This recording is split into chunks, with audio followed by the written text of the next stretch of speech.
सचिरानंदान जय जय जगन्नाथ सचिरानंदान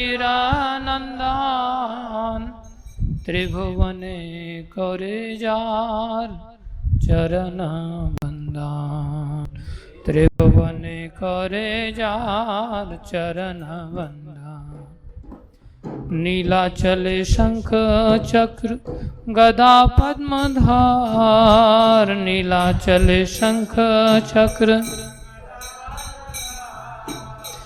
नीलाचले शंख चक्र गदा पद्मधार नीलाचले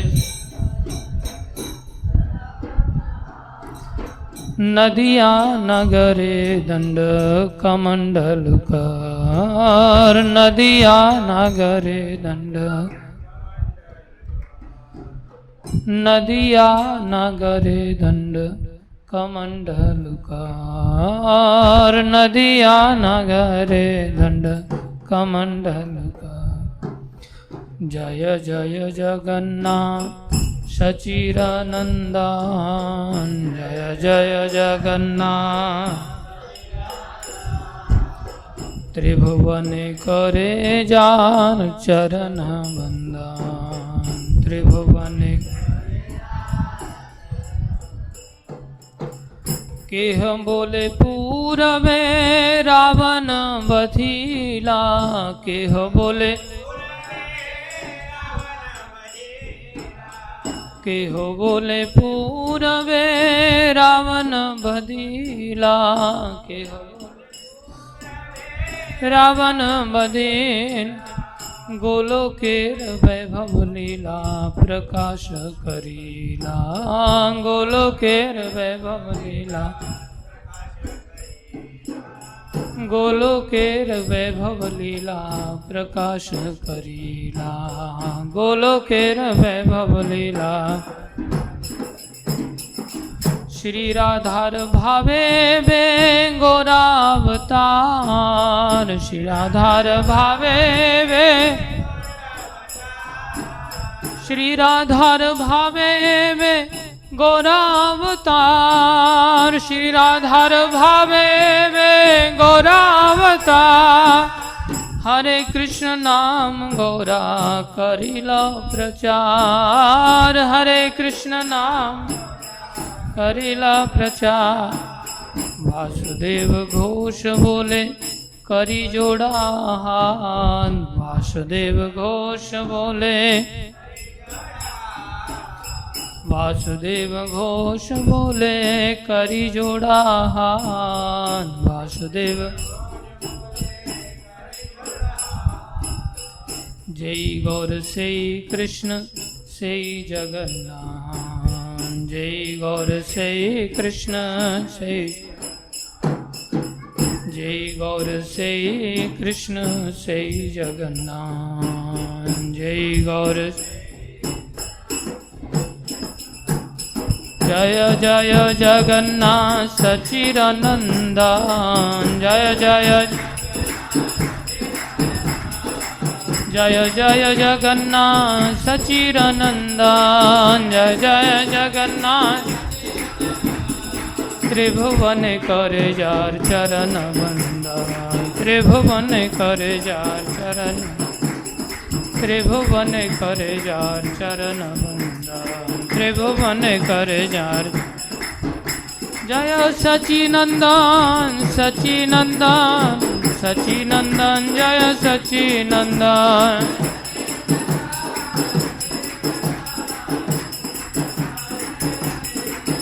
जय सचिनंदन सचिनंदन सचिनंदन जय सचिनंदन सचिनंदन सचिनंदन जय जय सचिनंदन सचिनंदन सचिनंदन जय सचिनंदन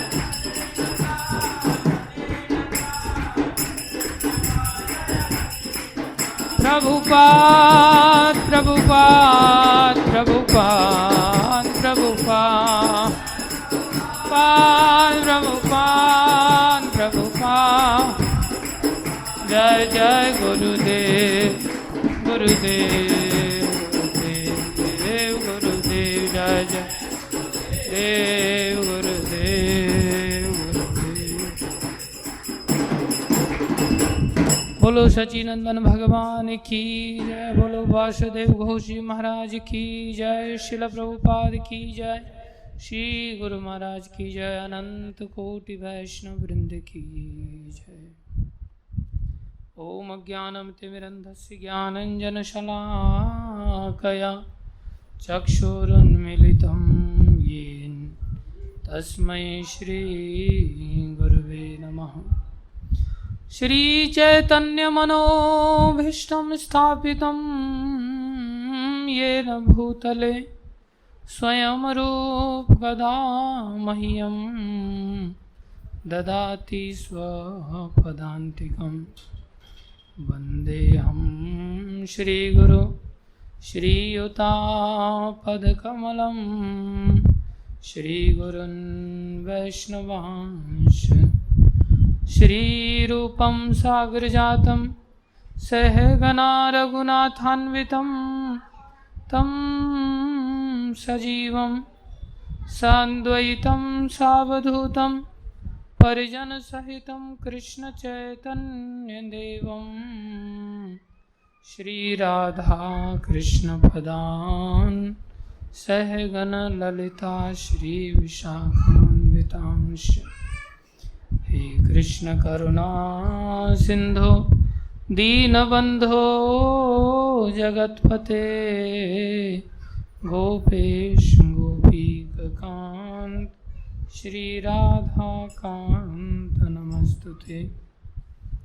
तप्त कांचन गौरंगी राधे वृंदावनेश्वरी वृषभानुसुते देवी प्रणमामि हरिप्रिये। वाञ्छाकल्पतरुभ्यश्च कृपा सिन्धुभ्यैव च पतितानां पावनेभ्यो वैष्णवेभ्यो नमो नमः। जय श्री कृष्ण चैतन्य प्रभु नित्यानंदा श्री अद्वैत गदाधर शिवासादि गौर भक्तवृंदा। हरे कृष्णा कृष्णा कृष्णा हरे हरे, हरे राम राम राम हरे हरे। हरे कृष्णा कृष्णा कृष्णा हरे हरे, हरे राम राम राम हरे हरे। हरे कृष्णा कृष्णा कृष्णा हरे हरे, हरे राम राम राम हरे हरे। गुरुवे गौरचन्द्राय राधिकाय तदालये कृष्णाय कृष्णभक्ताय तद्भक्ताय नमो नमः।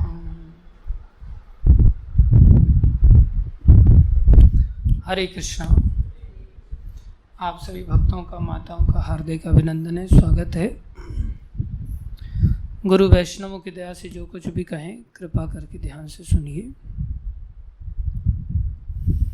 देखो, संसार में बहुत सारी चीज़ें ऐसी होती हैं जो बियॉन्ड एक्सपेरिमेंट होती हैं, जिनको कि हम उसका परीक्षण नहीं कर सकते। परीक्षण से परे की चीज़ें होती हैं। कोई कहे उदाहरण में हम सब लोग संसार में आए हैं, तो हम सब लोग ने अपने आप को गर्भ में गर्भाधान होते हुए देखा नहीं है कि हम सब गर्भावस्था में कैसे पहुँचे। हमने माता के गर्भ का आश्रय कैसे लिया, ये हम में से कोई नहीं जानता है। उस स्थिति में अगर हमको जानना है कि हमारा पिता कौन है, तो ये एक्सपेरिमेंट से परे की चीज़ है, जिसे हम अपनी आँखों से देख नहीं सकते। तो इसको कैसे हम समझ सकते हैं फिर? जो हमारी आँखों से, जो हमारी पहुँच से, हमारे कानों से, हमारी नाक से, इन सब चीज़ों से परे हो, इंद्रियों से परे हो, उसे हम कैसे समझ सकते हैं? उसको समझने का एकमात्र तरीका है कि हम उसको यदि प्रामाणिक स्रोत से श्रवण करें। क्या करें? प्रामाणिक स्रोत से श्रवण करें तो हमें सही सही जानकारी प्राप्त हो सकती है। कोई कहे जो चीज़ हमारी एक्सपेरिमेंट से परे है उसको जानने की क्या ज़रूरत है, उसकी आवश्यकता ही क्या है, उसको हम प्रयास करें जानने का। आवश्यकता है। यदि कोई व्यक्ति इस संसार में आता है और वो ये नहीं जान पाता कि मेरा पिता कौन है, तो उसका भरण पोषण उसके लिए सहज होगा? वो पिता का आश्रय ले पाएगा? जब उसको यही पता नहीं मेरा पिता कौन है, तो क्या वो पिता का आश्रय ले सकता है?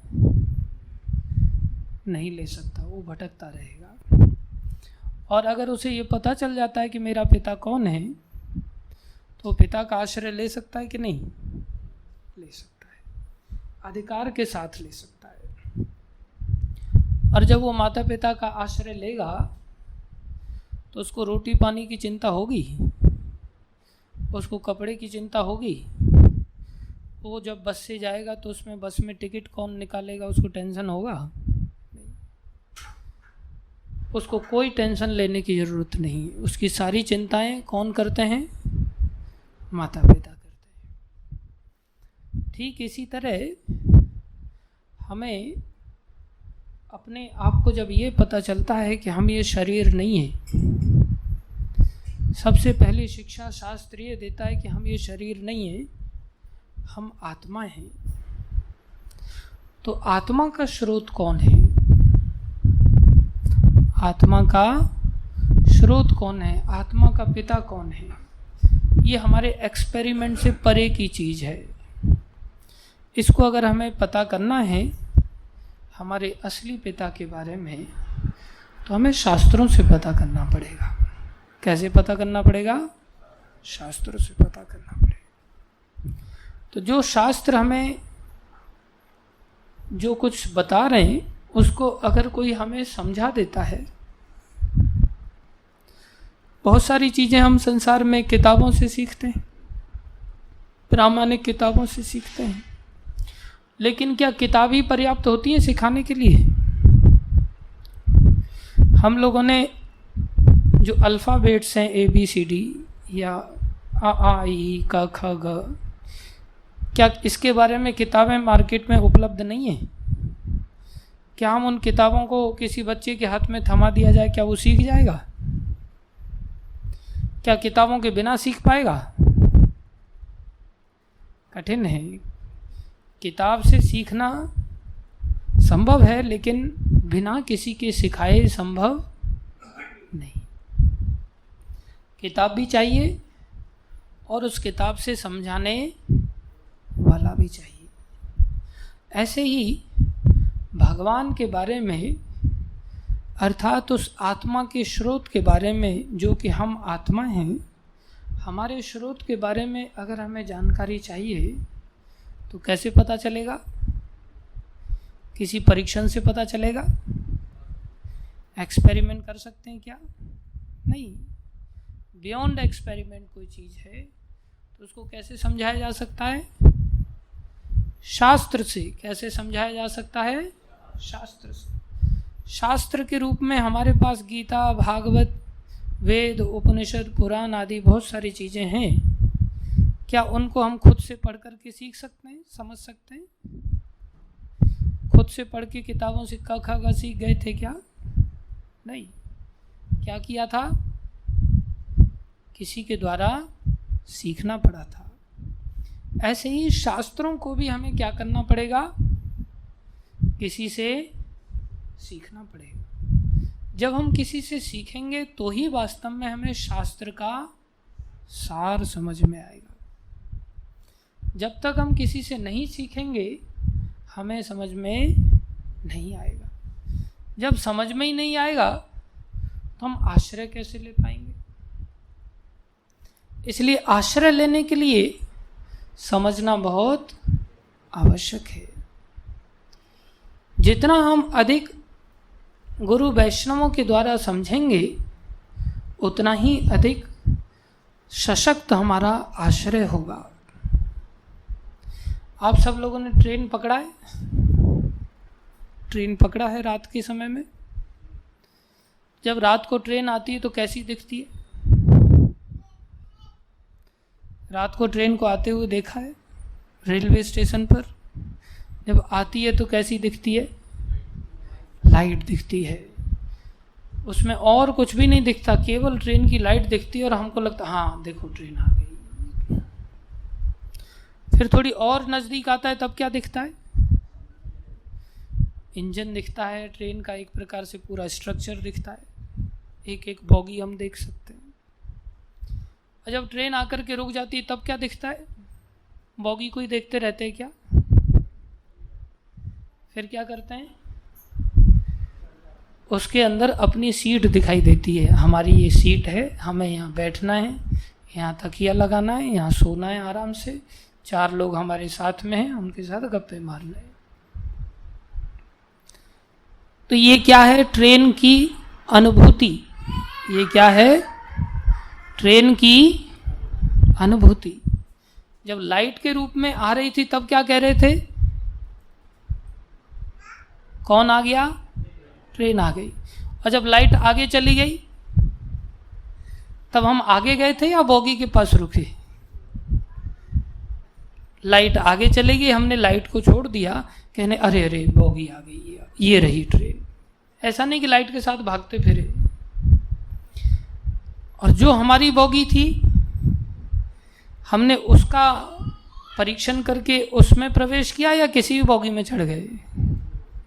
अपनी बॉगी में। जैसे क्लास के हम व्यक्तित्व थे, एसी क्लास के थे तो थोड़ी और शान के साथ चढ़े, स्लीपर क्लास के थे थोड़ा सा कंधे झुके हुए चढ़े, और जनरल में देखे अरे यार शायद एक आध मिल जाए सीट। आदमी के ऊपर आदमी रहता है, वहाँ सीट तो रहती नहीं। औकात के अनुसार हमें सीट प्राप्त हुई, लेकिन प्राप्त होने पर थोड़ा सुकून आया, कैसी भी सीट मिली अच्छा लगा। ऐसे ही भगवान की अनुभूति होती है अलग अलग स्तर पर। जब हम भगवान से दूर रहते हैं तब भगवान का अनुभव ब्रह्म के रूप में जीवों को प्राप्त होता है। किस रूप में? ब्रह्म के रूप में। वो ब्रह्म कौन है? भगवान की लाइट, भगवान का प्रकाश, भगवान के अंग का प्रकाश, भगवान की ब्रह्म ज्योति जिसको कहते हैं।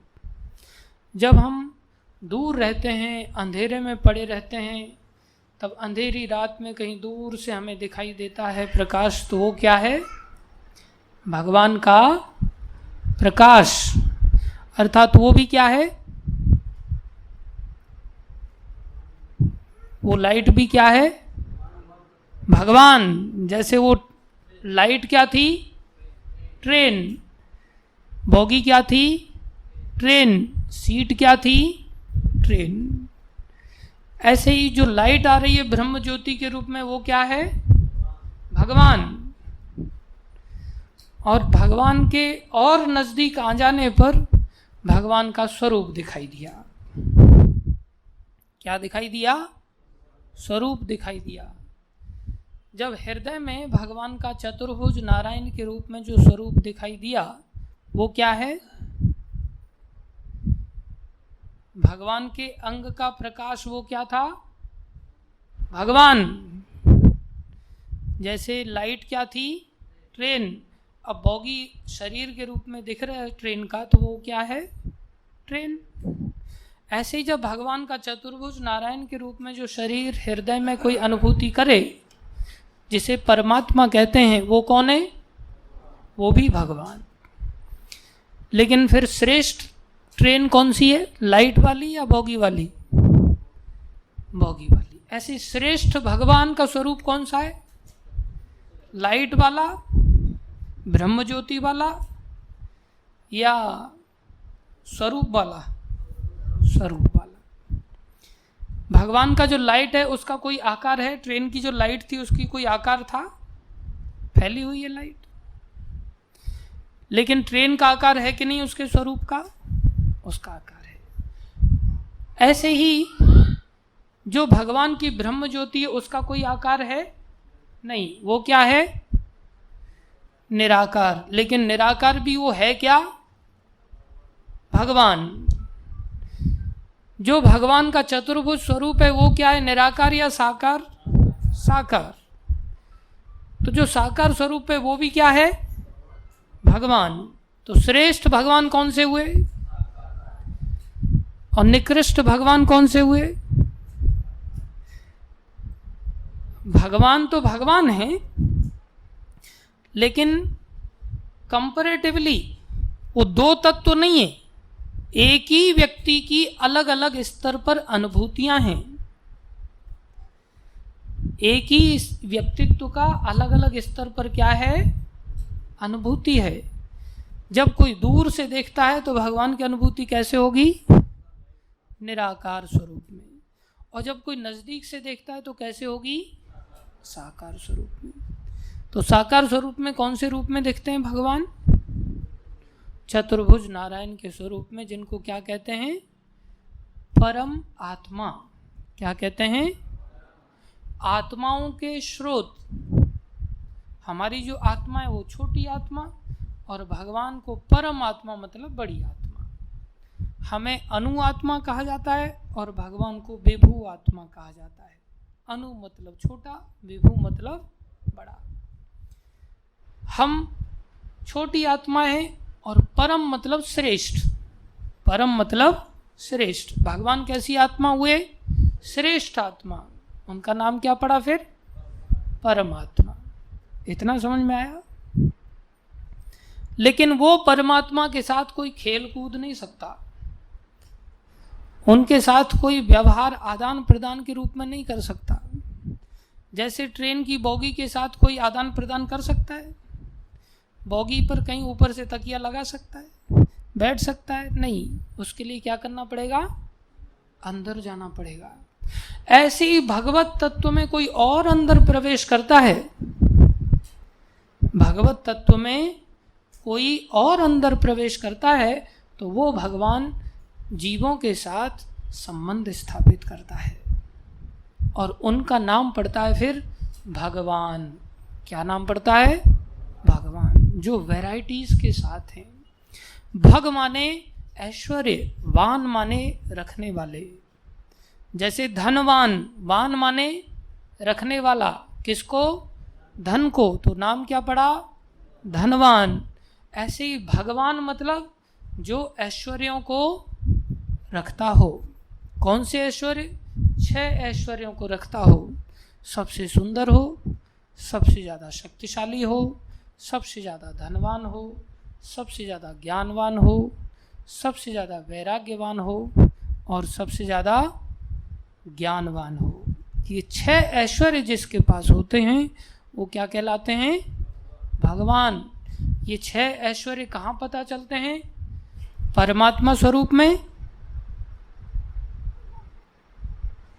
ट्रेन की बोगी ऊपर से ऐसा अंतर दिखाती है कि हाँ ये एसी है, ये स्लीपर है, ये जनरल है। ऊपर से हमें कोई बहुत ज़्यादा डिफरेंस पता चलता है क्या? कब पता चलता है? अंदर जाकर के, अरे यहाँ तो बहुत जगह है, अरे यहाँ तो जगह ही नहीं है, अरे यहाँ तो और जगह नहीं है। अंदर जाके पता चलता है। ऐसे ही परमात्मा स्वरूप में हमें उतने ऐश्वर्यों का अनुभव नहीं हो सकता। तो किस स्वरूप में अनुभव होता है? भगवान स्वरूप में अनुभव होता है। इसलिए उनका नाम क्या पड़ा? भगवान। क्या नाम पड़ा? भगवान। इतना समझ में आया? भगवान की अनुभूति कितने स्तर पर हुई? 3। कितने स्तर पर हुई? कौन कौन से? ब्रह्म, परमात्मा और भगवान। ये अपने प्रयास से किसी को हो सकता है ऐसा अनुभव? एक्सपेरिमेंट से हो सकता है? एक्सपेरिमेंट से तो अपने बाप का भी अनुभव नहीं होता, तो भगवान का अनुभव कैसे होगा? पिता की अनुभूति के लिए भी माता से सुनना पड़ता है कि मेरा पिता कौन है, प्रामाणिक स्रोत से सुनना पड़ता है। ऐसे ही प्रामाणिक स्रोत अर्थात जो शास्त्र हैं, जब हम उनसे इन बातों को सुनते हैं कि पढ़ने से चल जाएगा, क्या करना पड़ेगा? किसी के द्वारा पढ़ाया जाना पड़ेगा और हमें क्या करना पड़ेगा? उनके संरक्षण में पढ़ना पड़ेगा। काखा गाभी बिना पढ़ाए हमें समझ में नहीं आते। ठीक वैसे ही शास्त्रों को उठा करके, गीता को उठा करके, भागवत को उठा करके, अन्य ग्रंथों को, वेदों को उठा करके कोई पढ़ करके अगर भगवान को जानने का प्रयास करता है तो उसको पता नहीं चल सकता। तो ब्रह्म के बारे में कौन पढ़ा सकता है? ब्रह्म के बारे में कौन पढ़ा सकता है?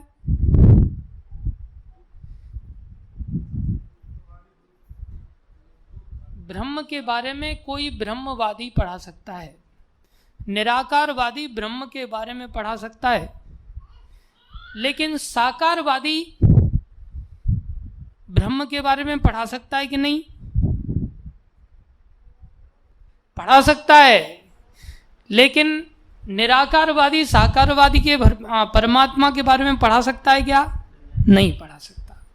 इसलिए निराकारवादी सदा अपना ही बीन बजाते हैं, लेकिन साकारवादी कहते हैं भगवान साकारवाद भी रखते हैं, भगवान साकार भी हैं और भगवान निराकार भी हैं। साकार उपासक इस बात को समझा सकते हैं कि 3 में से 2 भी घट सकता है और 2 में से 3 भी घट सकता है, क्योंकि वो ऊपर की पढ़ाई पढ़े हुए हैं।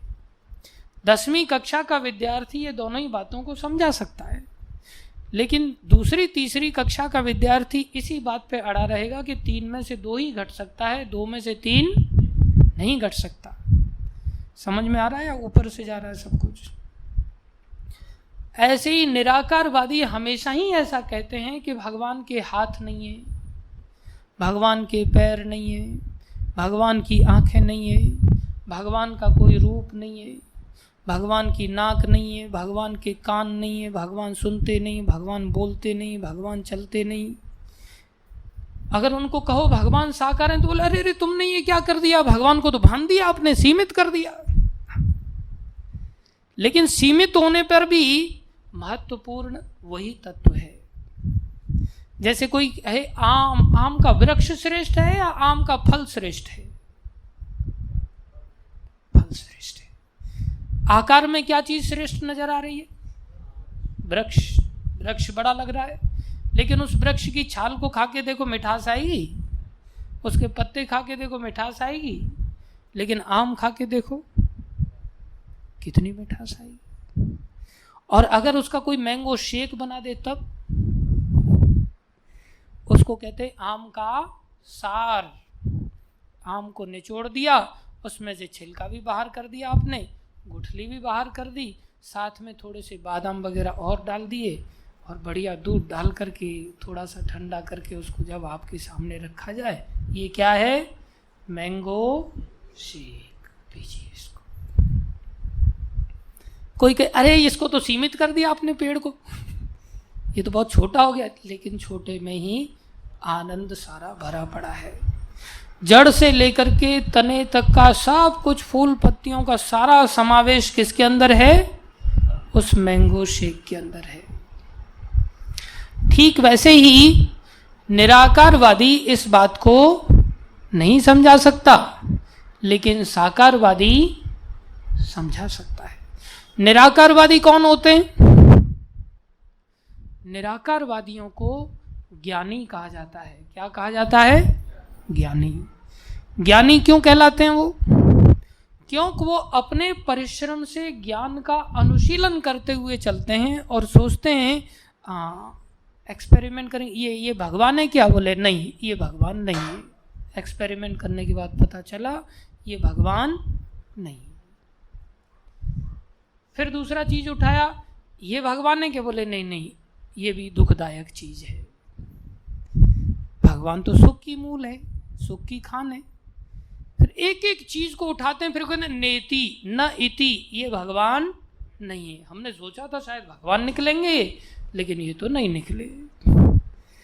फिर एक एक चीज को वो उठाते उठाते संसार की अलग अलग लोग ऐसा ठप्पा लगाते चलते हैं, ये भगवान नहीं है, ये भगवान नहीं है, ये भगवान नहीं है। इसको कहते न इति न इति न इति न इति।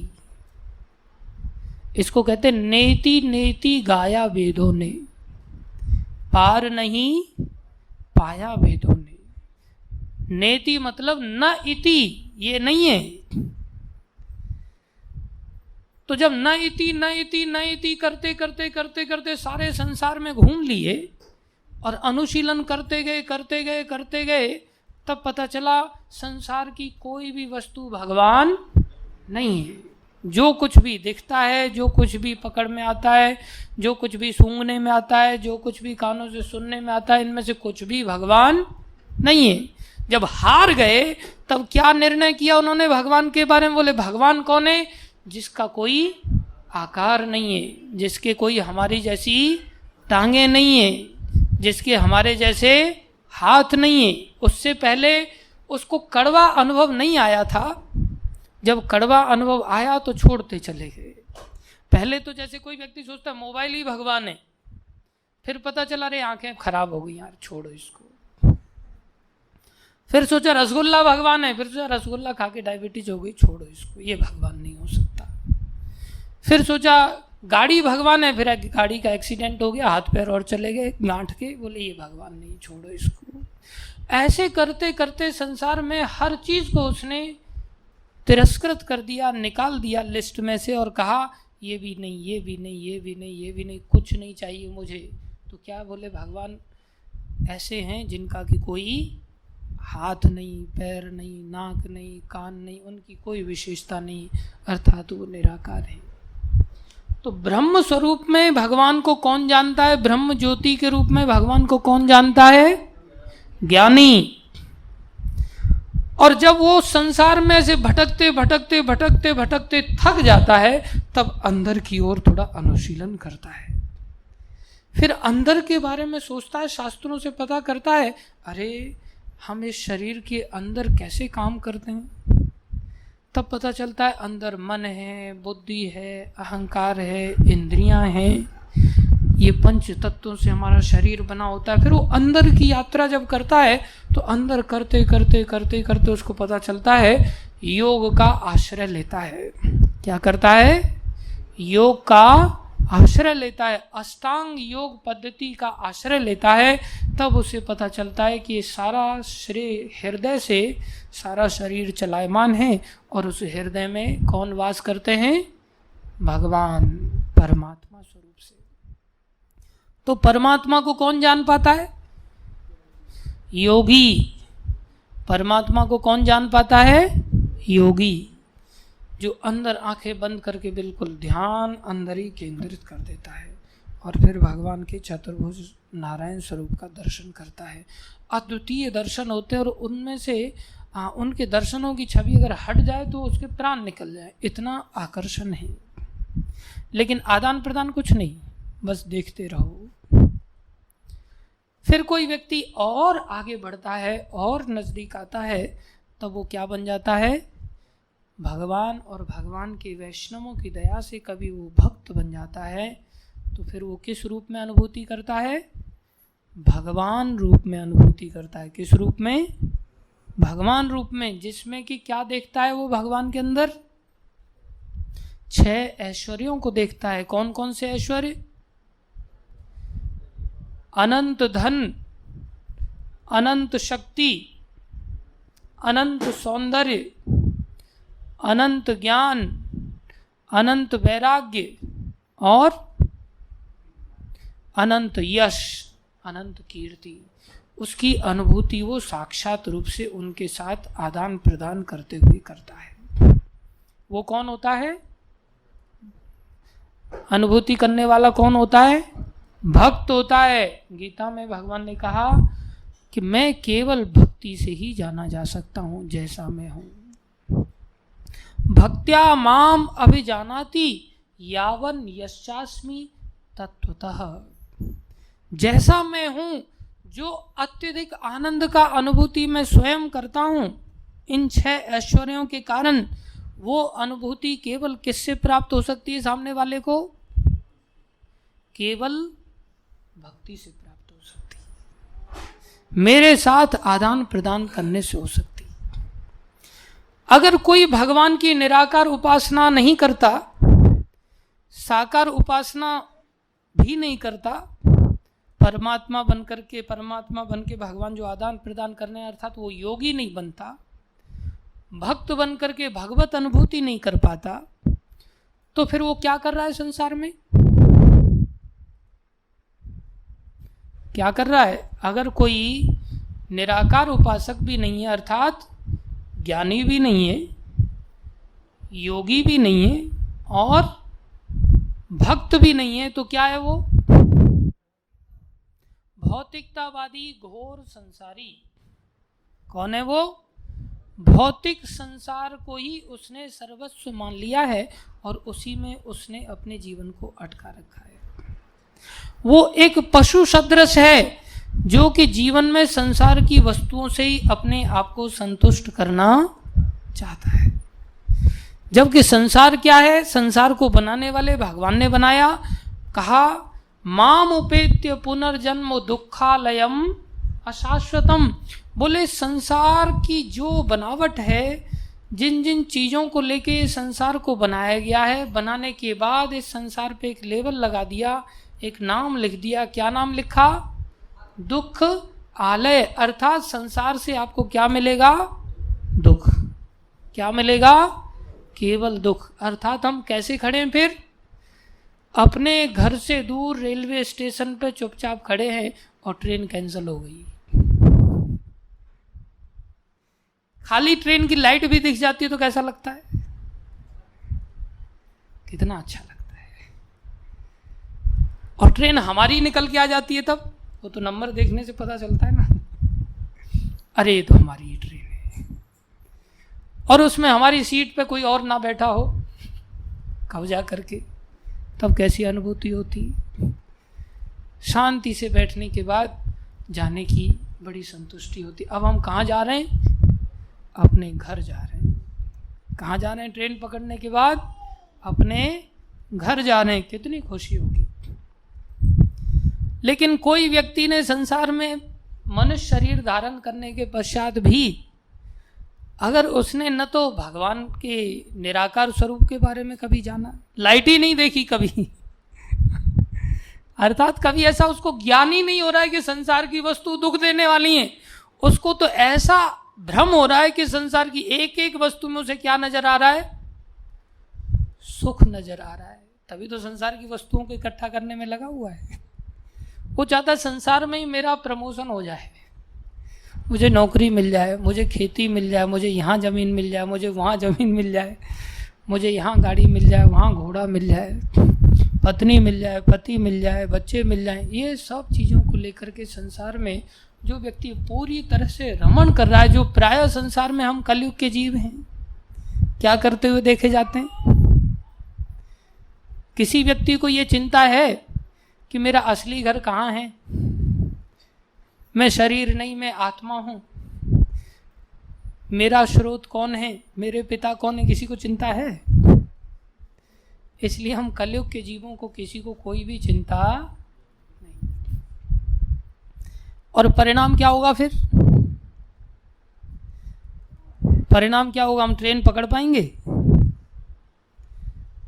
हम भगवान की ब्रह्म ज्योति को भी कभी देख पाएंगे? भगवान के परमात्मा स्वरूप का कभी योगी बन पाएंगे? हम ज्ञानी हैं क्या? हम योगी हैं? हम भक्त हैं? अगर भक्त भी होगा तो क्या संसार की वस्तु मांगेगा भगवान से? अगर भक्त होगा तो संसार की वस्तु मांगेगा भक्ति के बदले में? अगर संसार की वस्तु मांग रहा है भगवान से तो भक्त है या अज्ञानी है? थोड़ा समझदार अज्ञानी है क्या वो? ज्ञानी भी नहीं है, योगी भी नहीं है। योगी को तो कुछ भी नहीं चाहिए, योगी तो एकदम अपने आप में आत्मतुष्ट हो जाता है। ब्रह्म भूत प्रसन्नात्मा न सोचती न कांक्षती। ब्रह्म अवस्था में ही उसकी ऐसी अवस्था बन जाती है, तो योग अवस्था में परमात्मा का दर्शन करने पर उसको क्या आकांक्षा हो सकती है? और जब वो भक्त बन जाता है तो भगवान से ऐसा प्रेम उसके हृदय में उमड़ करके आता है कि वहां उसकी इच्छा पैदा हो जाती है। अब ये कैसा आश्चर्य है, ब्रह्म अवस्था में ही इच्छा खत्म हो गई। जैसे सुखदेव गोस्वामी की कोई इच्छा नहीं, 16 साल की अवस्था में पैदा हुए और चल पड़े घर छोड़ करके जंगल की ओर। और भक्त बनने पर इच्छा पैदा हो जाए। इच्छाएं किसकी पाई जाती हैं? संसारी व्यक्ति की या योग आराधना करने वाले की? संसारी व्यक्ति की।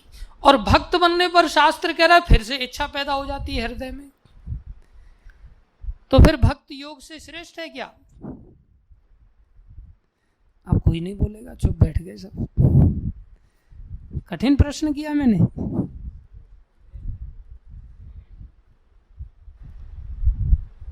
तो भक्त के अंदर जो इच्छाएं पैदा हुई वो कौन सी इच्छाएं होंगी? भगवान को प्रसन्न करने की, भगवान से खुद को प्रसन्न करने की कामना तो पहले ही खत्म हो गई। अब वो भगवान की चिंता करता है जैसे माता यशोदा चिंता करती है। ये क्या है? उस भक्त का भगवान के प्रति प्रेम है। और प्रेम शब्द का अर्थ होता है वो जो व्यक्ति जिससे प्रेम करता है वो उसको प्रसन्न देखना चाहता है हर कीमत पर। इसलिए भक्त बनने का अर्थ है हम भगवान के प्रेम को अपने हृदय में जगा पाए, और उस स्थिति में क्या करेंगे? हम भगवान कैसे खुश रहें वो चिंता करेंगे। अपनी चिंता नहीं करेंगे कि हम कैसे खुश रहें, हमारी पत्नी कैसे खुश रहे, हमारे बच्चे कैसे खुश रहें, हमारा परिवार कैसे खुश रहे। नहीं, वो तो ज्ञानी को ही अकल आ जाती कि संसार की सारी वस्तुएं कैसी हैं, दुख देने वाली हैं, ये दुखालय से भरा हुआ संसार है। इसलिए संसार की कोई वस्तु उसको संपूर्ण रूप से तुष्ट नहीं कर सकती। इसलिए वो न इति छोड़ देता, वो सब चीज़ों को धीरे धीरे धीरे करके छोड़ देता है। इतना सहज नहीं होता, लेकिन ज्ञान का अनुशीलन बहुत कठिन है। योग का अनुशीलन भी कठिन है, लेकिन भक्ति मार्ग ऐसा है जिसका अनुशीलन सर्वश्रेष्ठ। अनुशीलन अपने आप में सुसुखम कर्तुम अव्ययम, ये ऐसा अनुशीलन है, गीता में भगवान कह रहे हैं अनुशीलन करने में भी सुखदायक, और आपका खर्चा कुछ होगा नहीं। आप ज्ञान का अनुशीलन करोगे तो हर व्यक्ति नहीं कर सकता, योग का अनुशीलन भी हर व्यक्ति नहीं कर सकता, लेकिन भक्ति का अनुशीलन इतना सहज है कि हर व्यक्ति मात्र कर सकता है। और करने में बालक से लेकर के बूढ़ा व्यक्ति भी करने के बाद सुख की अनुभूति करने मात्र से करता है। और अंत में जो लक्ष्य के रूप में प्राप्त होता है वो कौन सी अनुभूति होगी? भगवान की ब्रह्म रूप अनुभूति, परमात्मा रूप अनुभूति, या भगवान रूप की अनुभूति? भगवान रूप की अनुभूति। इतना समझ में आया? वो भगवान रूप की अनुभूति होगी जिसमें भगवान अनेकों अवतार लेते हैं। क्या करते हैं भगवान? अपने धाम से अनंत अवतार ले लेकर के अनंत लीलाएं यहाँ पर भक्तों के साथ आदान प्रदान करने के लिए करते हैं, और उन लीलाओं को छोड़ के जाते हैं जिससे संसार के लोग उन लीलाओं को सुन करके अपने आप को भक्त बनाने का प्रयास कर सके। ऐसे भगवान के अनंत अवतार हैं, असंख्यो ही अवतारा, एक दो अवतार नहीं, कोई गिन नहीं सकता। जैसे समुद्र की लहरें हैं उनको गिना नहीं जा सकता, ऐसे ही भगवान के अवतारों को गिना नहीं जा सकता। अर्थात हमें चिंता नहीं है इतनी अपने दुखों की, लेकिन भगवान को हमारे दुखों की चिंता है। इसलिए भगवान क्या करते हैं? अवतार लेकर के हमें एक मौका देते हैं कि तुम सीधे सीधे क्या बन जाओ, मेरे भक्त बन जाओ। क्या बन जाओ? मेरे भक्त बन जाओ, मेरा भगवत अनुभूति करो, साक्षात रूप से भगवान रूप में अनुभूति करो, मेरे ऐश्वर्य स्वरूप में अनुभूति करो। ऐसे भगवान के अनंत अवतार होते हैं। लेकिन भागवत कहता है ऐसे अनंत अवतार क्या कहलाते हैं? भागवत में अनेक अवतारों का वर्णन किया, 24 अवतारों का वर्णन किया। फिर बताया व्यासदेव ने, भैया 24 तो मैंने संक्षेप में बताए तुमको, बाकी अनंत अवतार हैं। लेकिन ये सब अवतार आपको पता है? बोले ये भगवान के अंश अवतार हैं। ये सब क्या हैं? एतेच अंश कला पुंसः, ये अंश अवतार हैं या कला अवतार हैं।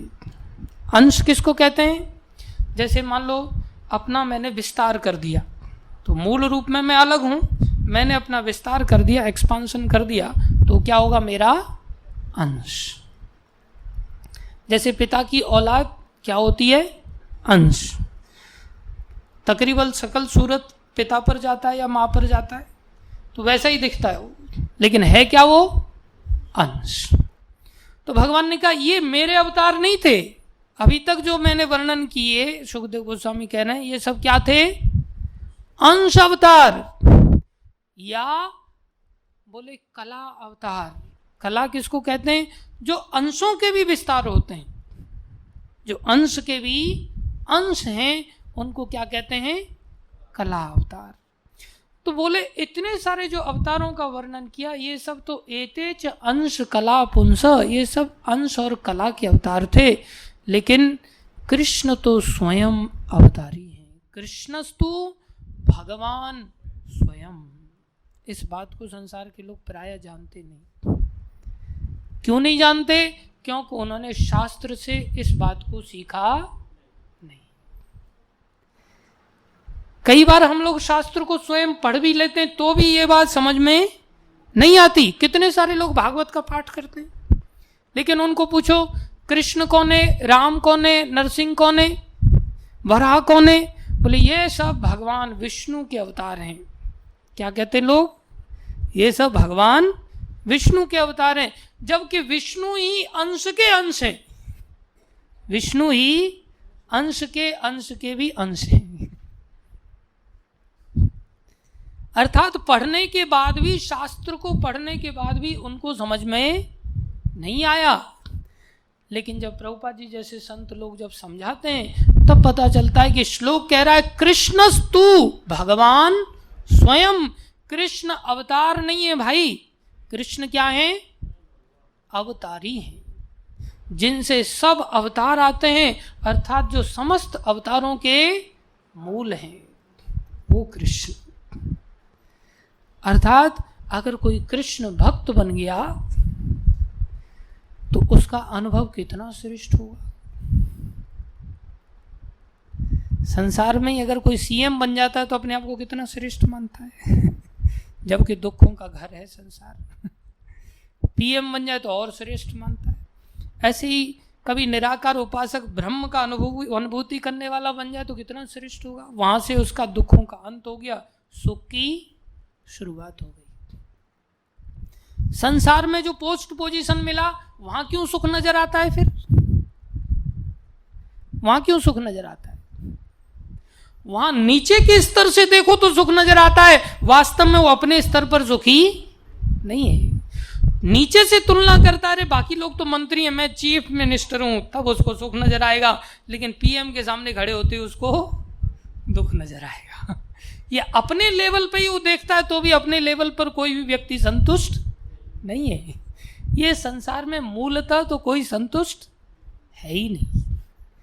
लेकिन जब ब्रह्म उपासक बनता है, चाहे उसमें कितने भी कष्ट क्यों ना हो, क्लेशो अधिक तरस तेषाम, गीता में भगवान कह रहे हैं निराकार मेरी जो उपासना करता है वो भी मेरी प्राप्ति कर लेता है, लेकिन उसमें काफ़ी कष्ट उठाने पड़ते हैं उसको, और कष्ट उठा करके कभी निराकार ब्रह्म स्वरूप की अनुभूति कर लेता है तो वो ज्ञानी कहलाता है।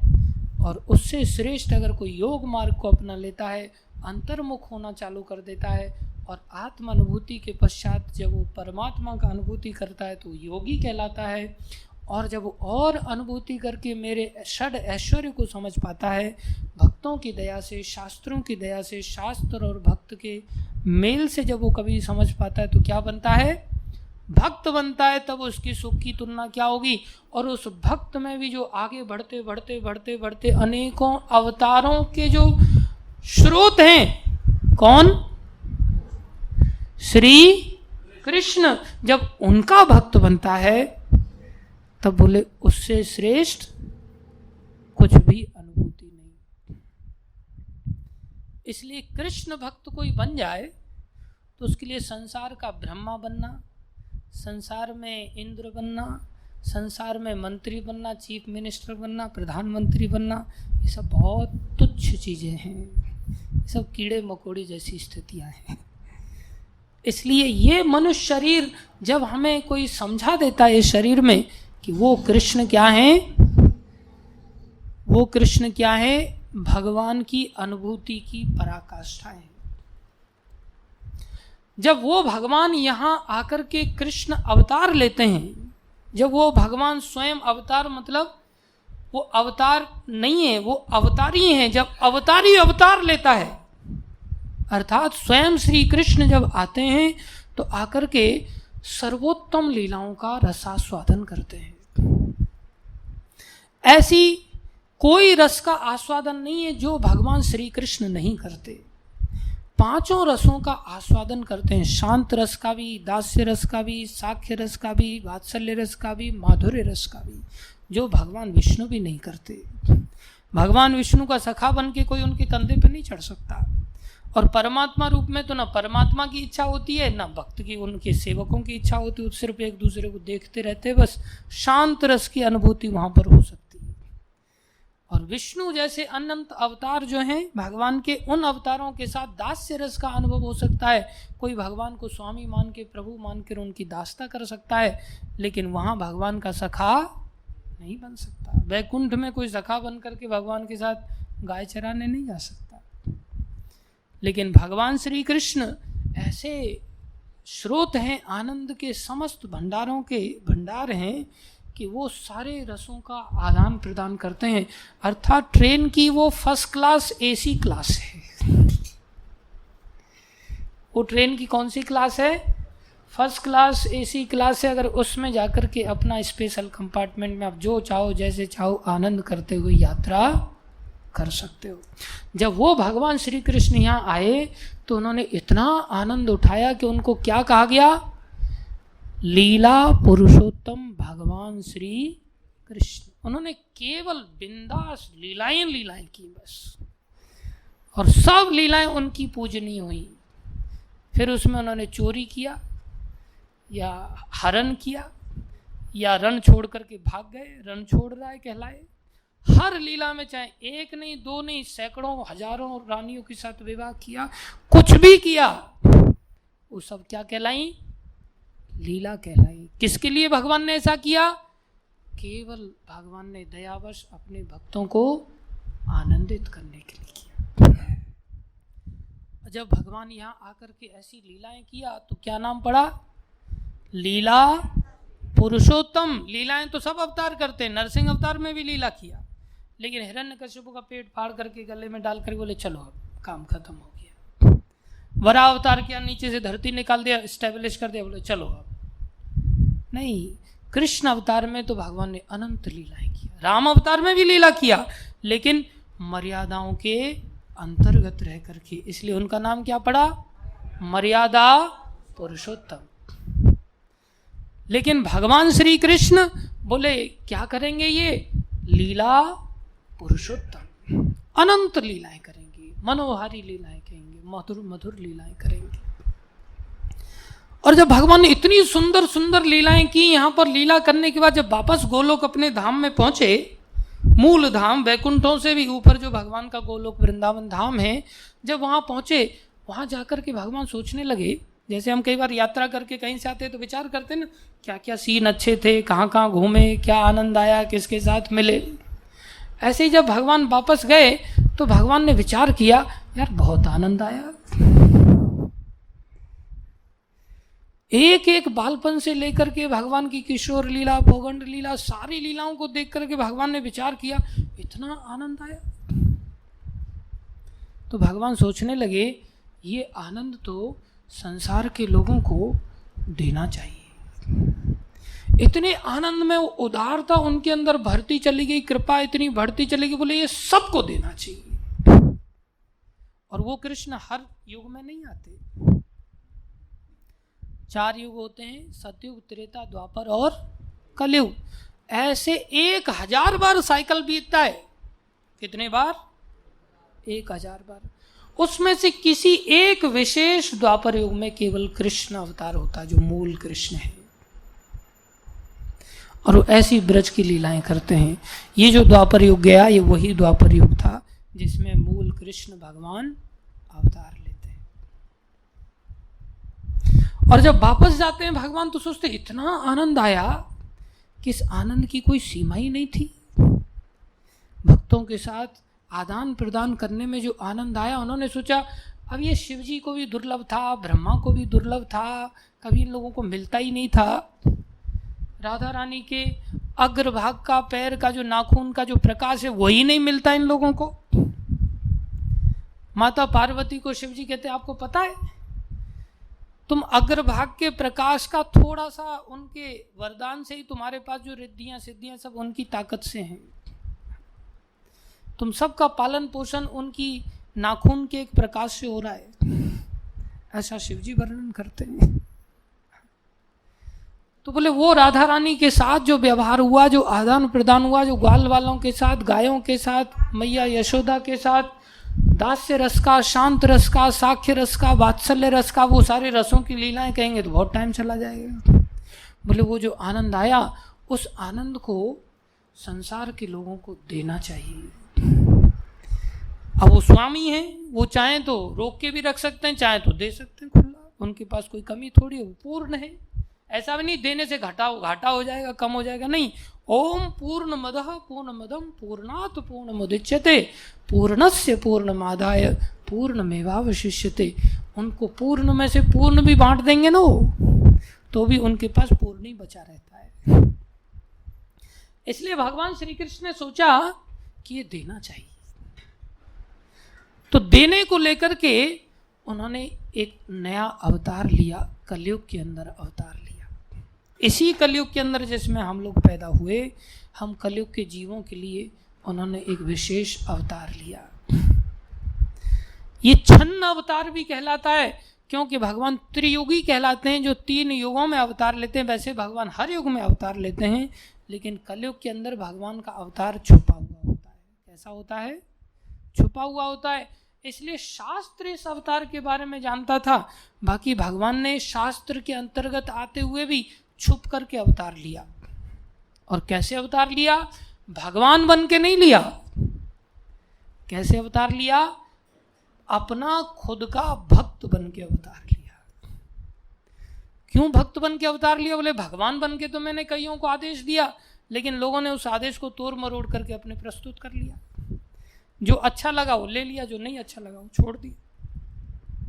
किसी से भी पूछो गीता, बोले गीता में एक ही बात कही है, कर्म करो, फल की चिंता मत करो, कर्मण्येवाधिकारस्ते। आगे और क्या कहने हैं भगवान? बोले वो पता नहीं, गीता का सार ये है। बोले फल की चिंता मत करो, फिर पगार जो आ रही है उसको मत चिंता करो, पकड़ा दो इधर। बोले नहीं नहीं, ये तो हमारी पॉकेट में जाएगी, ये धूर्तवाद है। इसलिए जो अच्छा लगा वो ले लिया, जो अच्छा नहीं लगा वो छोड़ दिया। तो भगवान ने क्या किया? बोले मैं भक्त बन के स्वयं दिखाऊंगा, अपने आचरण करके दिखाऊंगा भक्त कैसे बना जाता है। ये भगवान की दया देखो। भक्ति का आनंद जो सर्वश्रेष्ठ, उसको भगवान देने के लिए इतने उतारू हो रहे हैं। कोई व्यक्ति सर्वश्रेष्ठ सुखदायक वस्तु को कोई ऐसे देना चाहता है क्या? लेकिन वो देने के लिए इतने उतारू हो गए इस अवतार में कि उन्होंने सोचा कि मैं खुद बन के दिखाऊंगा, कि तुम मेरे को देख के बन जाओ कि भक्त कैसे बना जाता है। ये अवतार कौन सा अवतार कहलाया? चैतन्य अवतार कहलाया। इसलिए चैतन्य अवतार के 6 कारण थे। कितने कारण थे? 6 कारण। 3 बाह्य कारण और 3 आंतरिक कारण। बाह्य कारण कौन से थे? पहला बाह्य कारण था, गीता में भगवान ने वचन दिया है, यदा यदा ही धर्मस्य ग्लानिर्भवति भारतः अभ्युत्थानम अधर्मस्य तदात्मानं सृजामि अहम। मैं स्वयं जब धर्म की ग्लानि होती है तो मैं प्रकट होकर के आता हूँ, आकर के उस धर्म की ग्लानि को पुनः नष्ट करने के बाद स्थापित करता हूँ, धर्म की स्थापना करता हूँ। तो भगवान ने अवतार किस लिए लिया? कलयुग के आ जाने पर धर्म प्राय नष्ट होने लग गया और लोग इतने भौतिकतावादी हो गए, इतने सेल्फ सेंट्रिक हो गए कि चारों तरफ कलह ही कलह बढ़ने लग गई। कलह क्यों बढ़ती है? जब सेल्फ सेंट्रिक व्यक्ति हो जाता है, अहमता बढ़ जाती है, ममता बढ़ जाती है, तब कलह उत्पन्न हो जाती है। अहमता मतलब मैं अपने आप को प्रस्तुत करता हूँ आगे, मैं को आगे रखता हूँ, तो उसे अहंकार कहते हैं। जब मैं आगे रखूंगा तो एक मोबाइल को लेके झगड़ा चालू हो जाएगा, ये मेरा मोबाइल, ये मेरा मोबाइल। वो कहेगा मैं इसका स्वामी हूँ, वो कहेगा मैं इसका स्वामी, वहीं से कलह चालू हो जाएगी और ममता से कलह चालू हो जाएगी। इसलिए जब अहमता बढ़ती जाती है, अहमता बहुत ज़्यादा अंदर, अहमता की जड़ें फैल जाती हैं और अंदर गहरी जड़ जब हो जाती है, गहरी जड़ होकर के जब ज़्यादा फैल जाती है तो बाहर ममता भी उतनी ही फैल जाती है। और जब अहमता ममता का जब ये विस्तार बढ़ जाता है तो हर व्यक्ति का व्यक्तित्व तो जब अपने आप में बढ़ने लग जाता है तो आपस में क्या होगी? कलह होगी। इसलिए जितना अहमता ममता का विस्तार खत्म होगा और हम सभी भगवान के शरणागत होकर के समर्पित सारे के सारे भक्त बन जाएंगे, उतना ही कलह शांत हो जाएगी। तो उस समय इतनी कलह होने लग गई, सब लोग इतने अहंकारी हो गए, इतने मैं अपने आप को प्रस्तुत करने लगे, इतने शरीर के स्तर पर डूब गए। मैं मतलब भगवान के दास से अलग समझना अपने आप को, अपनी अलग से सत्ता मानना। जब इस सत्ता के साथ लोग जीवन जीने लगे तब धर्म की ग्लानि हो जाती है, कलह बढ़ जाती है। तब भगवान क्या करते हैं? अवतार लेते हैं। तो भगवान ने अवतार क्यों लिया? धर्म की ग्लानि को खत्म करने के लिए, धर्म की स्थापना करने के लिए। दूसरा बाह्य कारण था, युग धर्म की स्थापना करनी है भगवान ने। अलग अलग युगों का अलग अलग धर्म होता है। सतयुग का एक धर्म होता है, उसको कहते हैं कृतेय ध्यायतो विष्णु। सतयुग में सब ध्यान लगाते हैं, उनका मन भटकता नहीं है, उनका एक ही काम होता है, पूरी तरह से बैठ करके फोकस करना भगवान के चरणों में। इतने भगवान में लीन होते हैं सतयुग के लोग। त्रेता युग में ध्यान लगाना कठिन हो जाता है तो लोगों के लिए यज्ञ बना दिए, जो बहुत प्रेसिजन के साथ, बहुत निपुणता के साथ एक एक मंत्र का शुद्ध उच्चारण, सारी विषय वस्तुओं के साथ इतने यज्ञ किए जाते थे कि 24 घंटे लोग यज्ञ में लगे रहते थे। उससे भगवान में ही उनकी प्राय लीनता हो जाती थी। द्वापर युग में लोगों के मन जब अधिक भटकने लगे तो भगवान ने द्वापर युग का धर्म बदल दिया। द्वापर युग का धर्म क्या हुआ? द्वापरे परिचर्यायाम। द्वापर युग में भगवान श्री कृष्ण की विग्रह की आराधना की जाने लगी, विग्रह मूर्ति पूजा होने लगी। कलयुग का धर्म क्या था? नाम संकीर्तन। कली कालेर धर्म नाम संकीर्तन। बोले इस नाम संकीर्तन को संसार के लोगों को देना था, इसके लिए भगवान ने क्या लिया? अवतार लिया, इस युग धर्म को देने के लिए। युग का धर्म ही यह है, अर्थात भगवान की उपस्थिति किसमें है? सतयुग के अंदर ध्यान के द्वारा, और त्रेता युग में यज्ञ के द्वारा, और द्वापर युग में मूर्ति पूजा के द्वारा, और कलयुग में नाम संकीर्तन के द्वारा। नाम संकीर्तन से वही परिणाम प्राप्त किया जा सकता है जो पूर्व में इन सब धर्मों का पालन करने से किया जा सकता था। उस नाम संकीर्तन को देने के लिए ये युग अवतार भी कहलाए, इसलिए ये दूसरा कारण था। तीसरा कारण भगवान कहते हैं गीता में, परित्राणाय साधु नाम। मैं भक्तों को आनंदित करने के लिए, आनंद प्रदान करने के लिए आता हूँ, इसके लिए मेरा अवतार होता है। तो जो अद्वैत आचार्य थे जो साक्षात महाविष्णु के अवतार थे, सदा शिव जी के अवतार थे, मिलित अवतार जो अद्वैत आचार्य थे, जो हरिदास ठाकुर जो साक्षात ब्रह्मा जी के अवतार थे, जो श्रीवास ठाकुर जो साक्षात नारद जी के अवतार थे, ये सब के सब मायापुर नवद्वीप में आकर के भगवान की आराधना कर रहे थे। संसार के लोगों की दशा को देख करके रुदन करते थे, रात दिन कीर्तन करते थे और तुलसी दल अर्पण करके शालिग्राम शिला पर अद्वैत आचार्य 7 दिन से निरंतर गंगा किनारे बैठ के भगवान को आर्त भाव से हुंकार दे दे करके पुकार रहे थे, प्रभु आप पधारो, संसार के जीवों का कैसे मंगल होगा। संसार के लोग अब ऐसे निकृष्ट हो गए कि ऐसा लगता नहीं कि अब मैं राम की तरह तीर निकाल करके एक आध रावण का वध कर दूं। प्रायः सभी रावण हो चुके हैं। आप अगर नहीं आएंगे तो मुझे अपनी बाकी भुजाएं प्रकट करके सारे संसार को मुझे सुदर्शन चक्र से मारना ही पड़ेगा, और कोई उपाय नहीं है। अर्थात महाविष्णु स्वयं कह रहे हैं, जो नारायण है, जो परमात्मा का भी स्रोत हैं, वो कह रहे हैं मेरे बस की बात नहीं है इन कलयुग के जीवों को लाइन पर लाना। इतनी निकृष्टता। तब उन्होंने आर्त भाव से किसको पुकारा? भगवान श्री कृष्ण को पुकारा। और फिर भगवान का प्राकट्य हुआ किसकी प्रार्थना पर? अद्वैत आचार्य की प्रार्थना पर, श्रीवास ठाकुर की प्रार्थना पर जो नारद जी के अवतार हैं, हरिदास ठाकुर की प्रार्थना पर जो किसके अवतार हैं? ब्रह्मा जी के अवतार हैं। श्रीवास आंगन में ये सब भक्त लोग निरंतर भक्ति करते रहते थे, कीर्तन करते रहते थे। संसारी लोगों को संसार में रमण करते हुए इनका हृदय फटता था। सोचते थे ये संसारी धूर्तों का कैसे कल्याण होगा। ये जानबूझ करके आग को गले लगा रहे हैं पतंगा की तरह। जैसे पतंगा अज्ञानता के कारण अग्नि में कूद जाता है, ऐसा सोचकर अग्नि कितनी सुंदर है और जिंदा भस्म हो जाता है। ऐसे ये संसारी जीव संसार में इतने रमण कर रहे हैं कि इनके बच्चों का शादी ब्याह में तो ये लोग रमण करते ही करते इसको तो लक्ष्य बना ही लिया है। उस समय ऐसा दौर आ गया था, लोग कुत्ते बिल्ली की भी शादियां करते थे। इतना कलयुग नीचे चला गया था।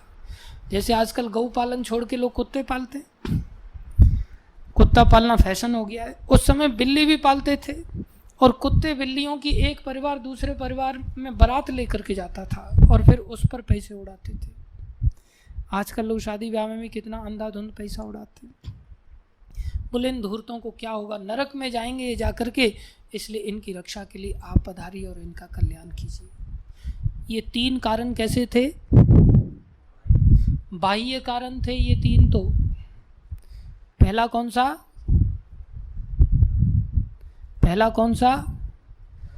धर्म की रक्षा के लिए। दूसरा युग धर्म की स्थापना करने के लिए। तीसरा भक्तों को आनंदित करने के लिए। भक्त अपने लिए दुखी नहीं होते, भक्त किसके लिए दुखी होते हैं? दूसरों के लिए दुखी होते हैं। अगर भक्त अपने लिए दुखी होता तो भक्त कहाँ है वो? भक्त तो पहले से ही पराकाष्ठा के स्तर पर गया तब तो वो भक्त बना, अन्यथा वो योगी कहलाता, उससे नीचे ज्ञानी कहलाता, उससे नीचे अज्ञानी कहलाता, संसारी कहलाता। लेकिन वो भक्त है, अपनी प्रसन्नता से ऊपर उठ चुका है, वो कृष्ण की प्रसन्नता का चिंतन करता है।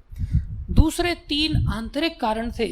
पहला आंतरिक कारण था राधा रानी के विषय में कृष्ण जानना चाहते थे कि राधा रानी का प्रेम मेरे प्रति कैसा है। ये ऐसा अद्भुत प्रेम है जिसकी भीख मुझे मांगनी पड़ती है, जबकि मैं सर्वे सर्वा हूँ। मैं क्या हूँ? भगवान हूँ। लेकिन मानगढ़ पर जब राधा रानी मान लीला करके बैठ जाती तो उनके चरणों में जाकर के मुझे भीख मांगनी पड़ती है उनकी कृपा की। इनके अंदर ऐसा क्या प्रेम छुपा हुआ है, मैं उसको चखना चाहता हूँ। तो राधा रानी का प्रेम चखने के लिए क्या करना पड़ेगा? राधा रानी का भाव लेना पड़ेगा।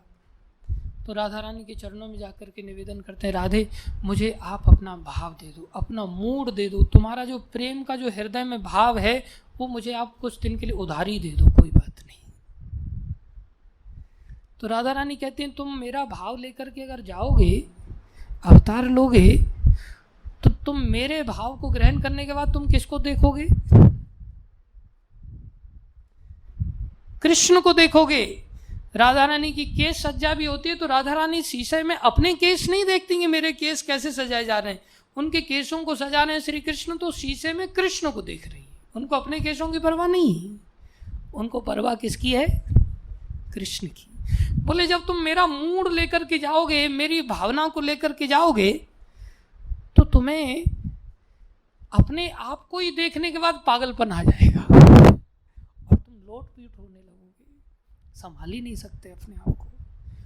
इसलिए तुम्हें संभालने के लिए ये जो काला शरीर है, जब लोटपोट पहले से ही काला है, ऊपर से जब लोटपोट हो जाओगे तो कैसा शरीर हो जाएगा तुम्हारा।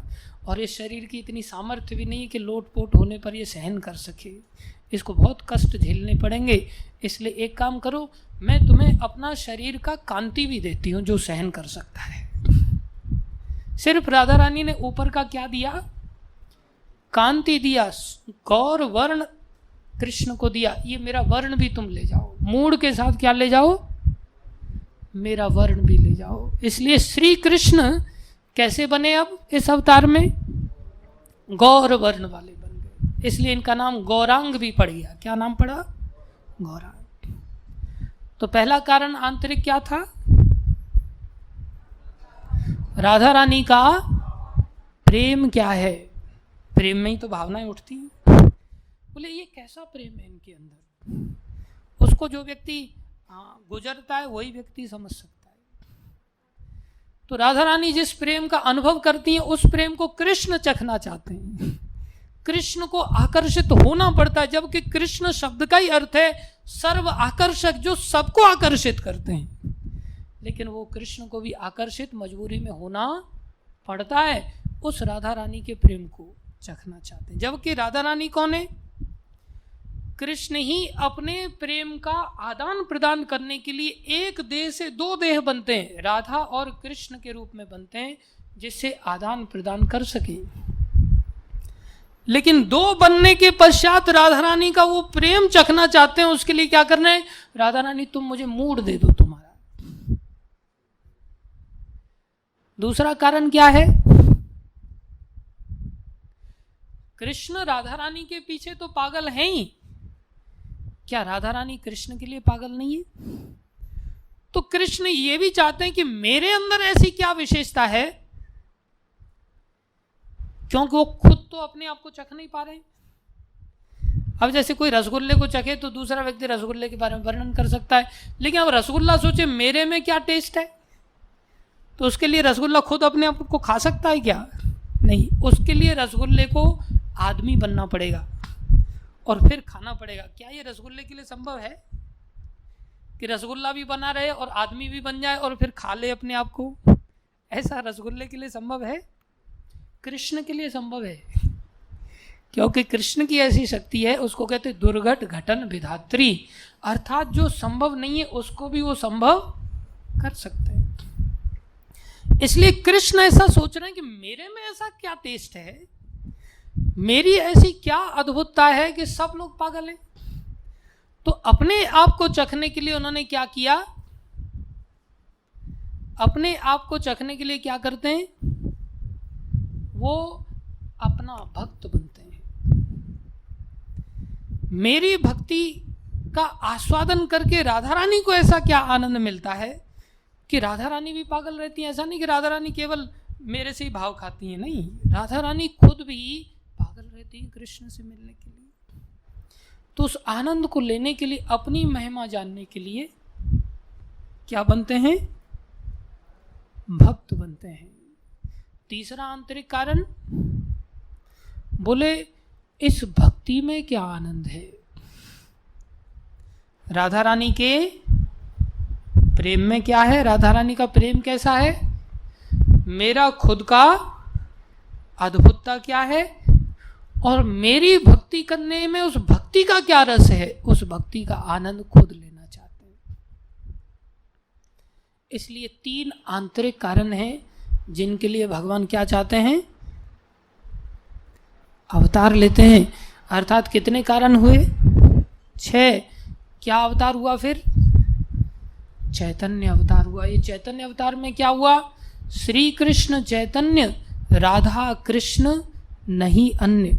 जो दो थे, जो परम सत्य क्या है, भगवान श्री कृष्ण, उन्होंने अपना विस्तार करके जो दो रूपों में विभाजन किया, स्वयं कृष्ण रूप में और राधा रानी के रूप में, वो दो पुनः आस्वादन करने के लिए क्या बन गए, एक बन गए।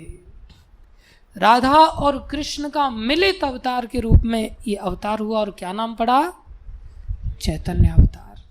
और चैतन्य अवतार इतना दयामय हुआ कि उन्होंने जो रस का आस्वादन शिवजी को दुर्लभ था, जो शिवजी को प्राप्त नहीं हो सकता था, जो ब्रह्मा जी को प्राप्त नहीं हो सकता था, ब्रह्मा जी ने 60,000 वर्ष तपस्या किया। जब भगवान कृष्ण का यहाँ अवतार होने वाला था तो भगवान ने पूछा क्या मांगते हो, बोले मुझे आप ऐसा आश्रय दो कि मैं आपकी रास लीला का थोड़े चरणों की धूल प्राप्त कर सकूं। तब भगवान कहते ठीक है, जाओ पर्वत बन जाओ, ब्रह्माचल पर्वत बन जाओ और वहाँ तुम्हारे पर्वत के ऊपर हम सब गोप गोपियों के साथ रास क्रीड़ा करेंगे। तो ब्रह्मा जी की ये ताकत नहीं थी कि वो ये कह सकें कि मुझे कोई इंसानी बना दो कि मैं बरसाने जाकर के आपकी रासलीला देख सकूं, गोवर्धन जाकर के कुछ देख सकूं, कुछ लीला का अनुभूति कर सकूं। 60,000 वर्ष तपस्या करने के बाद, एक तो बहुत पहले ही तपस्या की थी उन्होंने, दोबारा में इस अवतार की जैसी उनको जानकारी मिली कि सबसे पहले तो उन्हीं को जानकारी प्राप्त हुई जब सारे देवता भूमि देवी के साथ प्रार्थना किए तो किसी को अनुभूति नहीं हो रही है।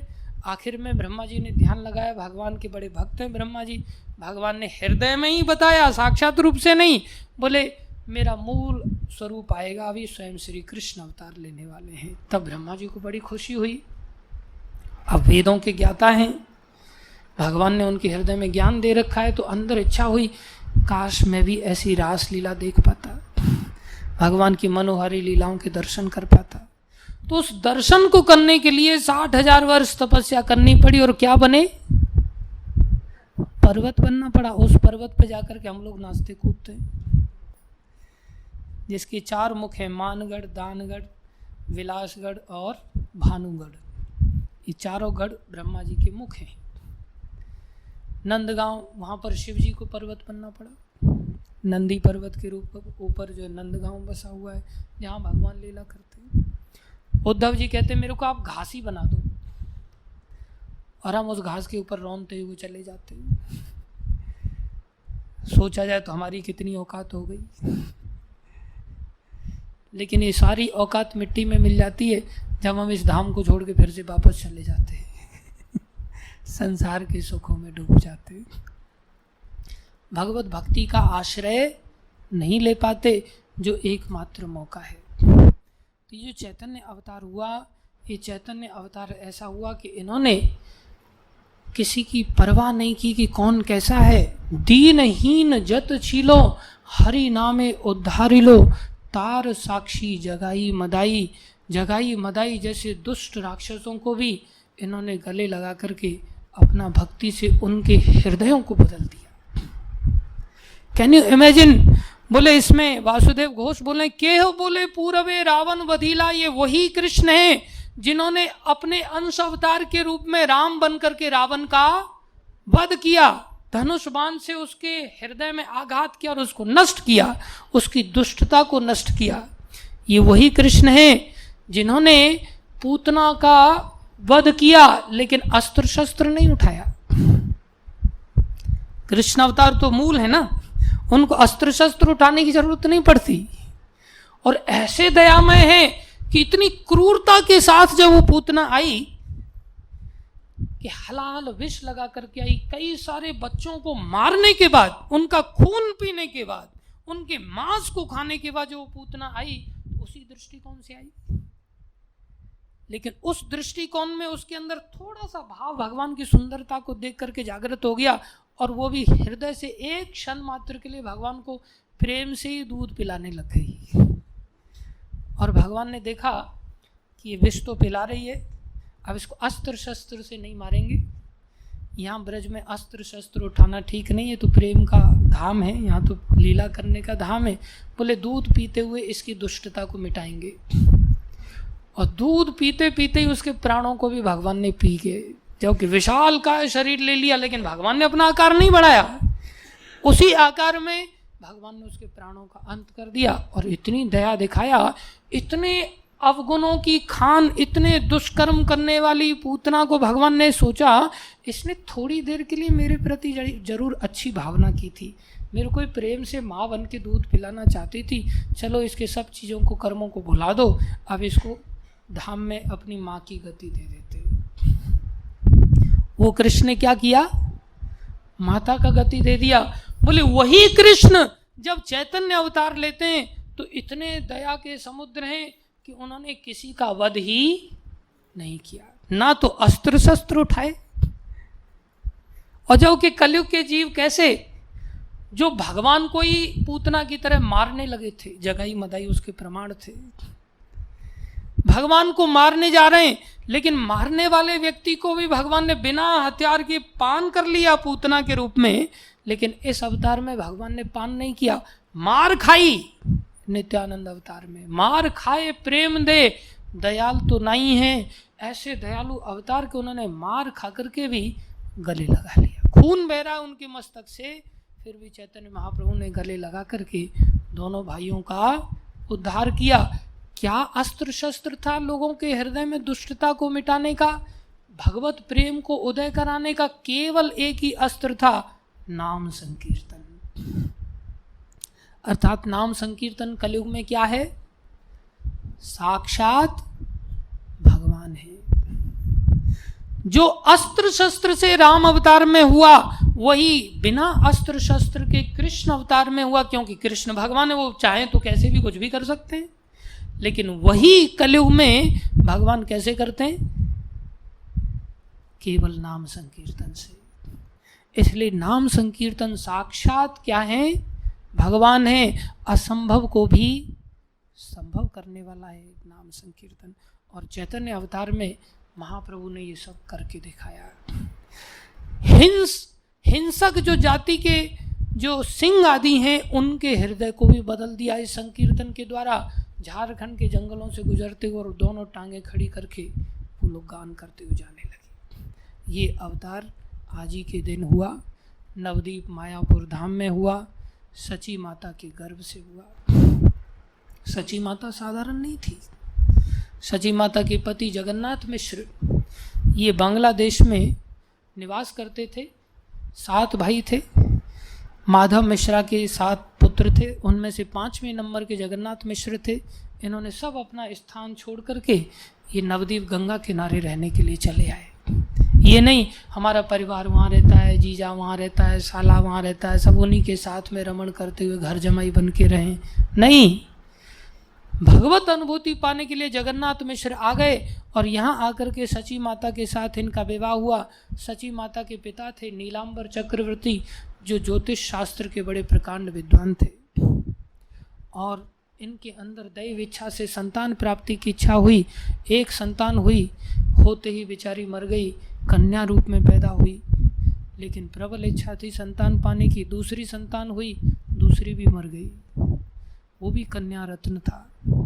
तीसरी संतान फिर गर्भ में आई, तीसरी भी पैदा होने के पश्चात खत्म हो गई। ऐसे 8 कन्याएं जगन्नाथ मिश्र के घर में खत्म हो गई। लेकिन शालिग्राम भगवान की सेवा का त्याग नहीं किया। हम लोग तो भगवान को अपना काम के मतलब समझते हैं, नहीं काम दे रहे चलो मैं को दूसरा बदलते हैं या काम हो गया अब तो हो गया, पूजने की क्या जरूरत है। 8 कन्याओं का अंत हो गया, लेकिन फिर भी भगवत निर्भरता को नहीं त्यागा। सच्चे ब्राह्मण थे। ब्राह्मण कभी किसी की चापलूसी नहीं करता। 2 चीज़ें होती, कृपण और ब्राह्मण। कृपण माने कंजूस, जो अपना पेट भरने के लिए इकट्ठा करना चाहता है, और ब्राह्मण उसके उल्टा होता है, जो देना चाहता है। ऐसे सच्चे ब्राह्मण थे, किसी की नौकरी चाकरी नहीं करते थे और इनका जीवन दूसरों के लिए होता था। उसी को ब्राह्मण कहते हैं। हम लोग तो रात दिन पैसे का ही सोचते रहते हैं, ये कृपणता है। हो गए क्या तैयार? तो ये बड़े सच्चे ब्राह्मण थे। इतनी देर में क्या हुआ, शालिग्राम भगवान की सेवा करते करते एक बड़े सुंदर बालक का जन्म हुआ। उनका नाम विश्वरूप रखा, जो बलराम जी के अवतार थे। बड़े प्रसन्न हुए। प्रसन्न होने के बाद ये नहीं कि अब काम बन गया भाई अब छोड़ो वापस कर दो शालिग्राम जी। अब जब इच्छा पूर्ति हुई तो इतना भाव उमड़ा कि शालिग्राम जी की और निष्ठापूर्वक सेवा करने लगे। इतनी देर में एक दिन देखा कि स्वयं जगन्नाथ मिश्र अपनी पत्नी सची देवी को कहने लगे, देवी आज मैंने अचानक से ऐसा देखा कि अनंत ब्रह्मांड का जो आध्यात्मिक जगत है उन सब का प्रकाश अचानक से इकट्ठा होकर के मेरे हृदय में प्रवेश किया, और मैंने ये भी देखा कि वो मेरे हृदय से तुम्हारे हृदय में प्रवेश कर गया। और जैसे ही देखा कि थोड़े समय में पता चला कि वो गर्भ धारण हो चुका है, तब उन्होंने देखा ये बड़ा अद्भुत बालक होने वाला है लगता है। ऐसे महात्मा थे उनके माता पिता। और जब गर्भ अवस्था को प्राप्त हुई तो सची माता भी कि हाँ मेरे को भी ऐसा दिखाई देता है, दिन में भी कई बार, रात्रि में भी मैं देखती हूँ, जब मैं सोती रहती हूँ तो ऐसा लगता है आकाश में कई सारे दिव्य लोक के देवता लोग आकर के मेरे गर्भ की ओर हाथ जोड़ करके स्तुतियाँ करते हुए दिखाई देते हैं। स्पष्ट रूप से दिन में भी दिखाई देते हैं कई बार। मुझे भी ऐसा लगता है कोई दिव्य बालक मेरे गर्भ के अंदर आ गया है, कुछ न कुछ अद्भुत होने वाला है। ऐसा सोचते सोचते 13 महीने बीत गए। माघ मास में गर्भ अवस्था को भगवान प्राप्त हुए हृदय से हृदय में जाकर के 1485 ईस्वी में, और 13 महीने बीत गए लेकिन संतान नहीं हुई। अंत में दुखी होकर के जगन्नाथ मिश्र नीलांबर चक्रवर्ती जो उनके ससुर थे, ज्योतिषी थे प्रकांड, जिनकी बात कभी असत्य नहीं होती थी। आजकल के ज्योतिषी तो तुक्का मारते हैं, जो कभी तुक्का बैठ जाता है सही, कभी नहीं बैठता है। और ऐसा तो एक हर आदमी अपने आप में अनुभव कर सकता है, उसका भी व्यक्तिगत तुक्का बैठ जाता है, कभी नहीं बैठता। लेकिन ज्योतिषी लोग अपने पॉकेट भर के ले जाते हैं, पॉकेट में लोगों को ठग ठगा करके। उन्होंने कहा ये साधारण बालक नहीं है, ये उस समय का चुनाव कर रहे हैं जो सबसे बेस्ट समय होगा सृष्टि का। और वो समय आया, वो समय चंद्र ग्रहण का समय था, फाल्गुन मास के अंतर्गत, जिसमें कि भगवान ने देखा कि चंद्र ग्रहण में उस समय लोग इन चीज़ों को बहुत तत्वात्मक दृष्टि से समझते थे और सोचते थे चंद्र ग्रहण मतलब अशुभ समय है। और अशुभ समय में वो क्या सोचते थे, हमारे साथ भाई कुछ अशुभ ना हो जाए। लोग शुभ अशुभ का बहुत विचार करते थे। आजकल तो लोगों को अकल ही नहीं है, इसलिए अशुभ समय का विचार करके लोगों ने क्या किया, जितने घंटे तक का चंद्र ग्रहण था सब के सब नवद्वीप में गंगा जी के अंदर प्रवेश कर गए, आधे आधे। और गंगा जी के अंदर प्रवेश करके हृदय से हरिनाम संकीर्तन करने लगे, ये सोच करके कि मंगल करने वाला मंगलकारी भगवान का नाम है, मंगल भवन अमंगल हरि, इसलिए नाम उच्चारण करो भाई। जितने मुसलमान लोग थे वो भी मजाक के वे में ही भगवान का नाम उच्चारण कर रहे। और चंद्र ग्रहण का समय है।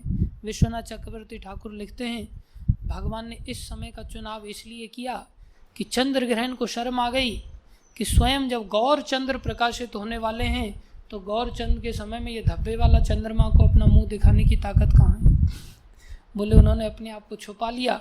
और जब देखा चैतन्य महाप्रभु ने कि अभी ऐसा समय आ गया है, सारा संसार हरिनाम ले रहा है, हरिनाम का उच्चारण कर रहा है, उसी समय में नीम के वृक्ष के नीचे सची माता के गर्भ से भगवान ने अपने आप का प्राकट्य किया। और नीम के पेड़ के नीचे होने के कारण सची माता ने उनका नाम निमाई रखा। और जब देखा सब गोपियों ने, जितने भी आस पड़ोस के नवद्वीप की वासियां थी, मायापुर की रहने वाली थी, सब ने आकर के देखा ऐसा सुंदर बालक, अपने बालकों को प्रेम करना छोड़ करके उस बालक के ऊपर टूट पड़ी। ऐसी सुंदर सुंदर भगवान की आंखें, सुंदर होठ, भगवान के सुंदर बाल, सुंदर भगवान का अद्भुत श्रृंगार, वो सारी चीज़ें देख करके, दिव्यता देख करके सारी पागल हो गई कृष्ण के लिए, चैतन्य महाप्रभु के लिए। अपने बच्चों को भूल गई, घर में जाती नहीं थी। अब भगवान पैदा हुए तो भगवान रोने लगे, लेकिन भक्त भगवान को रोते हुए नहीं देखता, जो प्रेम करता है। जब अपने बच्चों से प्रेम नहीं, इनसे प्रेम है, तो सब तरह के यत्न करने लगी कैसे भी करके ये बालक चुप हो जाए। लेकिन भगवान रोए जा रहे हैं। अंत में जब सब थक गई, खिलौने आदि गोद में लेकर के, कभी अलग पोज में, कभी अलग पोज में, कोई कुछ पिला रही है, कुछ पिला रही है, लेकिन भगवान रोना चुप ही नहीं कर रहे। जैसे ही किसी ने कहा कि ये तो भगवान ही इसको शांत कर सकता, बोलो हरि हरि, जैसे ही हरि हरि बोला भगवान खेल खिला के हंसने लग गए। भगवान ने उसी समय से नाम का प्रचार करना चालू कर दिया और सबको पता चल गया तो हरि हरि बोलने से हंसने लगता है। इसलिए उन औरतों ने उनका नाम गौरांग रखा और गौर हरि नाम रख दिया कि गौर है लेकिन हरि से बड़ा प्रेम है इसको, इसलिए सब गौर हरि बोल बोल करके भगवान को हंसाने लगी, खिलाने लगी। और जब नीलांबर चक्रवर्ती को पता चला, उन्होंने सब कुंडली देखी तो आश्चर्य से डूब गए। बोले ये तो भगवान का ही अवतार है, ये साक्षात श्री कृष्ण है। ये अलग अलग युगों में अलग अलग नामों से जाना जाता है। ये इनका नाम आने वाले समय में श्री कृष्ण चैतन्य होगा। तो ये चैतन्य अवतार से आगे चल कर के इन्होंने बहुत सुंदर सुंदर लीलाएं की और ये सभी अवतारों के सार माने गए। समय बहुत कम है, अब लीलाएं तो सुनाने का समय है नहीं। संक्षेप में आपको कुछ बेसिक बातें भी समझानी पड़ी, जिसमें कि भगवान की अनुभूति किस स्तर पर होती है, किस तरह से होती है, ये बातें भी समझानी पड़ी। उसमें भी थोड़ा समय गया, लेकिन साथ में चैतन्य अवतार को हम सभी समझें। और ये कलयुग का अवतार है, ये ऐसा अवतार है कि अपराधों को नहीं लेते, ये सभी अवतारों के सार हैं। आओ हम थोड़ा अब इनकी आरती करते हैं। इनकी पूजा करनी चाहिए, इनकी आराधना करनी चाहिए। इनकी आराधना से हमें भक्ति शीघ्र प्राप्त होती है, फिर हम चाहे कैसे भी क्यों न हो। इनकी आराधना में एक ही नियम है कि बस नाम संकीर्तन करना सीखना चाहिए, नाम का आश्रय लेना चाहिए। बोलो गौरांग महाप्रभु की जय, बोलो जगन्नाथ मिश्र की जय, बोलो शची माता की जय, बोलो गौर हरि भगवान की जय, अनंत कोटि वैष्णव वृंद की।